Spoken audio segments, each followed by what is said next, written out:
వివిధ ప్రదేశాల నుంచి ఈ భారతదేశం పాకిస్తాన్ ఉగ్ర శిబిరాలపై చేసిన దాడికి సంబంధించి రియాక్షన్స్ ఏ విధంగా వస్తున్నాయి మనం చూద్దాం. మీకు ఒక ఇంపార్టెంట్ విజువల్ చూపించబోతున్నాను. మిసైల్ వెళ్తున్నటువంటి దృశ్యాన్ని మీకు చూడాలనిపిస్తుందా? నిజానికి మనం ఈరోజు సైరన్లు మాక్ డ్రిల్ నిర్వహిస్తారు. ఆ సైరన్ విన్నప్పుడు మనం ఎలా వెళ్ళాలి అన్న దాని గురించి ఆ సైరన్ మూత వింటామేమో అని అనుకున్నాం.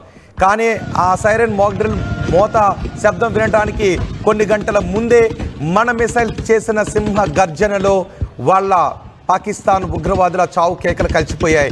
వాళ్ళ ఊపిరి అందులో కలిసిపోయింది, వాళ్ళ దేహాలు అందులో కలిసిపోయాయి, ఉగ్రవాదులు అందులో కలిసిపోయాయి. చూడండి ఒకసారి మనం మిసైల్ ప్రయోగిస్తున్నటువంటి దృశ్యాలు, మన ఎయిర్ క్రాఫ్ట్లు సన్నద్ధమైనటువంటి దృశ్యాలు, మిసైల్ ప్రయోగిస్తున్నటువంటి దృశ్యాన్ని కూడా ఇప్పుడు నేను మీకు చూపించబోతున్నాను.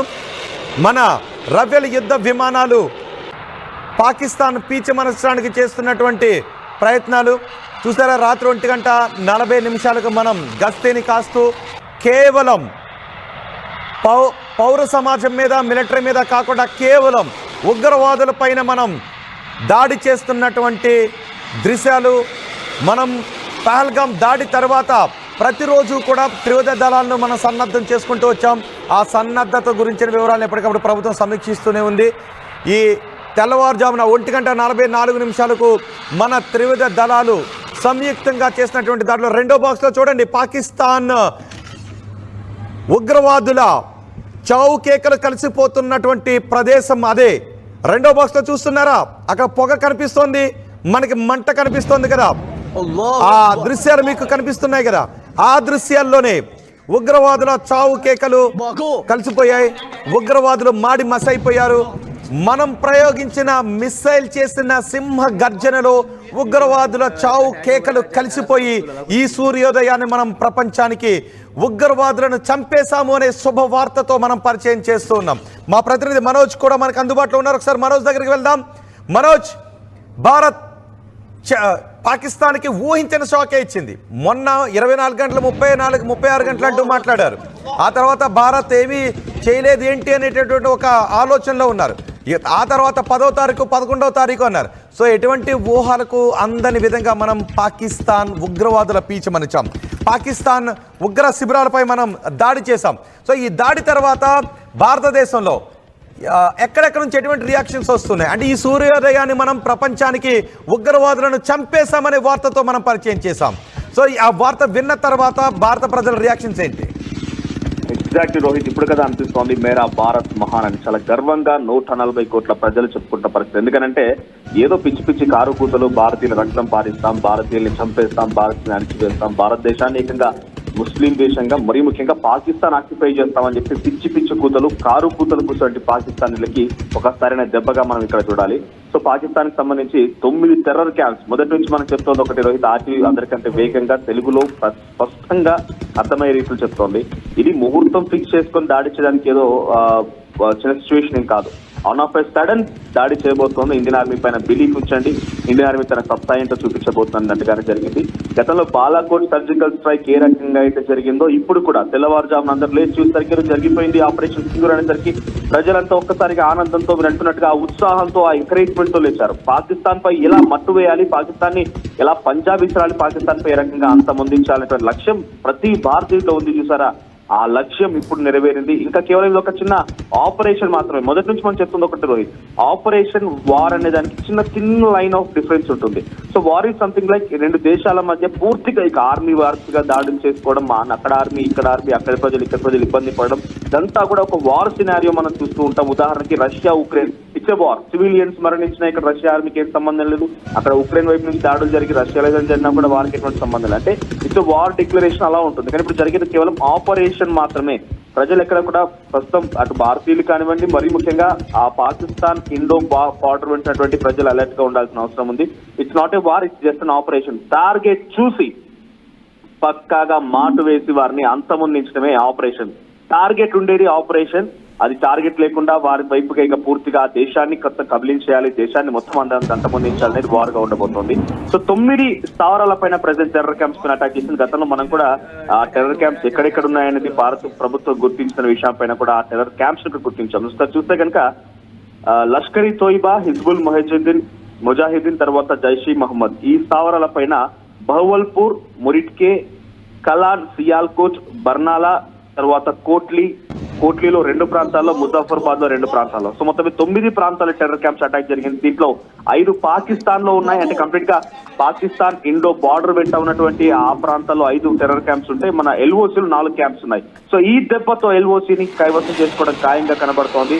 ఇక రాత్రికి రాత్రే ఒక్కసారి పాకిస్తాన్ అల్లాడిపోయింది. పాకిస్తాన్ ప్రజలు, పాకిస్తాన్ ముఖ్యంగా ఉగ్రవాదులు ఎవరైతే ఉన్నారో ఉగ్రవాద శిబిరాలు ఇంకా కూడా కారు కూతలు చూసాం. మనం గతంలో చూసాం సైఫుల్లా సంబంధించి హఫీజ్ అనే వ్యక్తి, హఫీజ్ సైఫుల్లా వీడు కూడా ఏం చెప్పాడంటే, పెద్ద ఎత్తున మేము సింధు జల్లగా నిలిపివేస్తే ఆ నీళ్ళని రక్తంతో తడిపేస్తాం, భారతీయ రక్తంతో నింపేస్తామంటూ కారు కూతలు, పిచ్చి కూతలు కూతారు. ఇప్పుడు ఆ జైష్ మహమ్మద్ సంబంధించిన లష్కర్ తోయిబా, ముజాహిద్దీన్ సంబంధించిన అందరినీ కూడా అంతమంది. మనోజ్ ఇప్పటికే పాకిస్తాన్ అంటూ ఉంది మమ్మల్ని దొంగ దెబ్బ తీశారు అని. మనం అంటూ ఉన్నాం ఇది యాంటీ టెర్రర్ అటాక్ అంటూ ఉంటే, పాకిస్తాన్ ఇది వార్ అనుకుంటూ ఉంది, మా దేశంపై దొంగ దెబ్బ తీసాం, మేము ప్రతీకారం తీర్చుకుంటామని అంటూ ఉంది. సో పాకిస్తాన్ ఈ సమయంలో ఏం చేయగలదు? ఈ మాట సరిపోతుంది. అంటే వాళ్ళు చెప్తుంది ఒకటే, టెర్రరిజాన్ని మేము పెంచి పోషించడం లేదు, టెర్రరిజానికి మాకు సంబంధం లేదు అని గతంలో ఒక ఇంటర్వ్యూలో, గతంలో పెంచి పోషించాం, మేము గతంలో ఫండింగ్ ఇచ్చాం కానీ ఇప్పుడు పెంచడం లేదని చెప్పి అక్కడ రక్షణ మంత్రి ఒకరు చెప్పుకొచ్చారు, బాజబాసి. ప్రెసిడెంట్ ఆయన ఏమంటున్నారంటే, మేము ఇంటెలిజెన్స్ ప్రాబ్ తో ఎంక్వైరీకి సిద్ధంగా ఉన్నాం పహల్గామ్ దాడి ఘటన గురించి అని అన్నారు. మరి మీకు టెర్రరిజానికి సంబంధం లేకపోతే ఇక్కడ చాలా క్లియర్ గా భారత్ ఒకటే చెప్తోంది, ఈ రోజు జరిగినటువంటి ఈ దాడిలో కేవలం టెర్రర్ క్యాంప్స్ మాత్రమే మేము టార్గెట్ చేశాం, టెర్రర్ క్యాంప్స్ మాత్రమే అక్కడ టార్గెట్ చేసి మిసైల్స్ ప్రయోగించాం, 100 మందికి పైగా ఉగ్రవాదులు చనిపోయారు, వాళ్ళు ఎక్కడున్నా కూడా ఉగ్రవాదులే. అంటే ఇక్కడ జైష్ మహమ్మద్, లష్కర్ తోయిబా, ముజాహిద్ అన్ని కూడా ఉగ్రవాద సంస్థలు అనేది ముద్రగా ఉంది. చాలా క్లియర్ గా ఎక్స్టర్నల్ అఫైర్స్ మినిస్టర్ జైశంకర్ కూడా చెప్పుకొచ్చారు, there is no zero tolerance for terrorism in this world. Zero tolerance, ఎట్టి పరిస్థితుల్లో టెర్రరిజం అనేది ఉండకూడదు అనే లక్ష్యంతోనే భారత్ ముందుకెళ్ళింది, టెర్రరిజాన్ని అంతం చేస్తామని చెప్తున్నారు. కానీ వాళ్ళంతటా వాళ్ళు దాన్ని ఆపాదించుకొని ఆ టెర్రరిజాన్ని మళ్ళీ మేమే పెంచి పోషిస్తామన్నట్టు అక్కడ మాట్లాడడం. అక్కడ డీజీ ఆసిఫ్ చౌదరి అనేటువంటి వ్యక్తి ఏం మాట్లాడాడంటే, మాకు ఇక్కడ 24 చోట్ల దాడులు జరిగాయని చెప్తున్నాం, మనం ఇక్కడ చెప్పేది కేవలం 9 చోట్లనే చెప్తున్నాము. ఒక అఫీషియల్ ట్విట్టర్ అకౌంట్ ద్వారా వచ్చినటువంటి సమాచారం మేరకి నేను ఇందాక చూసాను 24 చోట్ల ఇంపాక్ట్ చూపించింది ఆ యొక్క ఆపరేషన్ సింధూర్ అనేది. We are also ready with the equipments and we are also ready for the same to retreat on India. సమయం కోసం చూస్తున్నామని చెప్పని అంటున్నారు. ఎన్ని సమయాల కోసం చూసినా ఏం చేసినా చాలా ఓపిక బట్టి భారత్ అంతా కూడా ఇప్పటి వరకు సైలెంట్ గా ఉంది. కానీ ఇకపైన సహించేది లేదు.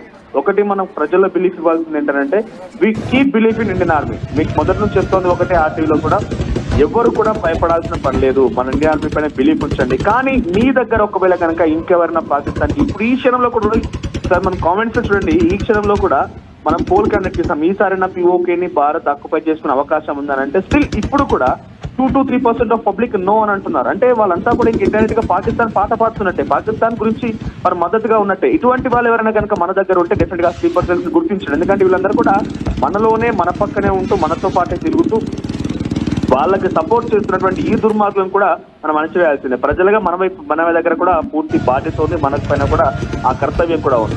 సో ఆర్మీ పైన బిలీఫ్ ఉంచాలి. ప్రజెంట్ ఇప్పుడు ఆర్మీ చేస్తుందంతా ఒకటే, టెర్రర్ క్యాంప్స్ ని అటాక్ చేయడము. రాత్రి జరిగింది కేవలం ఒక చిన్న ట్రైలర్ మాత్రమే, ఇదంతా కూడా ఇక పూర్తి స్థాయి సినిమా చాలా విపరీతంగా ఉండబోతుంది అనేది అంచనా వేస్తారు. ఎందుకంటే ఈసారి ఉగ్రవాదాన్ని అణచివేయడంలో ఎట్టి పరిస్థితుల్లో వెనక్కి తగ్గేది లేదని చెప్పి చాలా క్లియర్ గా ఆ డిఫెన్స్ నుంచి అంతోంది సమాచారం, మన మినిస్టర్ ఆఫ్ డిఫెన్స్ నుంచి అదే సమాచారం అంతోంది, ఎక్స్టర్నల్ అఫైర్స్ నుంచి అదే సమాచారం అంతోంది.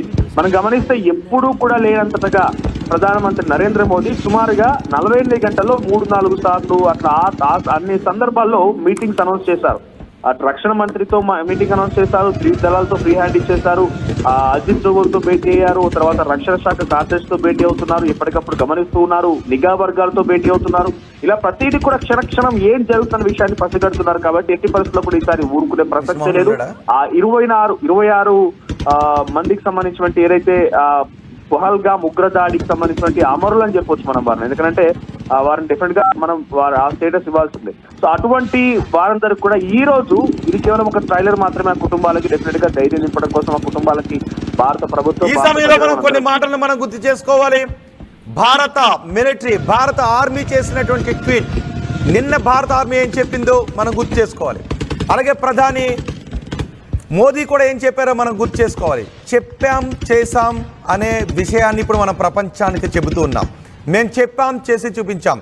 ఉగ్రవాదులు ఎక్కడ ఉన్నారో వాళ్ళని గుర్తిస్తాం, పట్టుకుంటాం, పనిష్ చేస్తాం. ఉగ్రవాదులు పాకిస్తాన్లో ఉన్నారు